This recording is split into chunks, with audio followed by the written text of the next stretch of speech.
Newly hired coaches have made it through their first early signing period with only a few weeks to gather themselves and figure out a recruiting direction. Some had more success than others, and a few are still trying to figure out how to fill the remainder of their classes. They'll all have another month to finish out the recruiting cycle, but here's how each new coach fared after the signing period. Arizona State Sun Devils new coach, Herm Edwards big win, landing running backs A.J. Carter and Brock Sturgis cause for pause. Edwards and Arizona State only have 12 commitments in the class and have now lost both of the original coordinators from the staff. There is a lot of work to do at Arizona State. Where they're at, Edwards and his staff signed 11 of the 12 commitments on Wednesday and were able to add a few pieces, especially at running back. There are still so many questions, though, about Edwards, the staff and how this is all going to work. They need to put it in overdrive in January to secure some confidence that they can recruit and they can land their targets. Edwards has been out of coaching for so long and had only a few weeks to prepare for this early signing period, but they need to start making an impression now. Arkansas Razorbacks new coach, Chad Morris big win, wide receiver Michael Woods cause for pause. As it stands, Morris and his staff have just 10 commitments in this class, 3 of whom have not signed.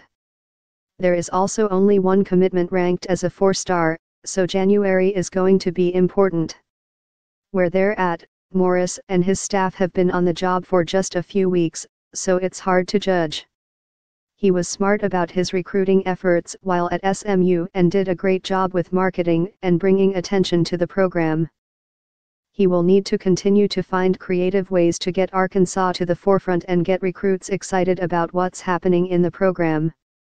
Florida Gators new coach, Dan Mullen big win, flipping ESPN 300 QB Emory Jones from Ohio State and keeping him from Florida State cause for pause. Florida suffered some decommitments during the transition who could have really helped this class, including ESPN 300 wide receivers Ja'Marr Chase and Jacob Copeland, as well as Devon Wilson and offensive lineman Curtis Dunlap Jr.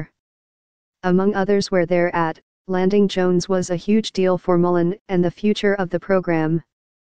Quarterback has been such a point of contention and the cause of a lot of issues on offense, and Mullen was able to step in and land his guy. The class is in a good spot right now with the pieces they have, so January shouldn't be too hectic for Mullen. He can now spend time figuring out what pieces they should add and where they can save scholarship spots. Florida State Seminoles new coach, Willie Taggart big win, flipping ESPN 300 defensive back Jaden Woodby from Ohio State cause for pause. The Seminoles are ranked no. 36 in the ESPN 300 class rankings with only 9 commitments. The early signing period wasn't great for Taggart and there is a lot to improve on in January. Where they're at, Taggart came in with potentially the most difficult situation of any of the new coaches in terms of recruiting.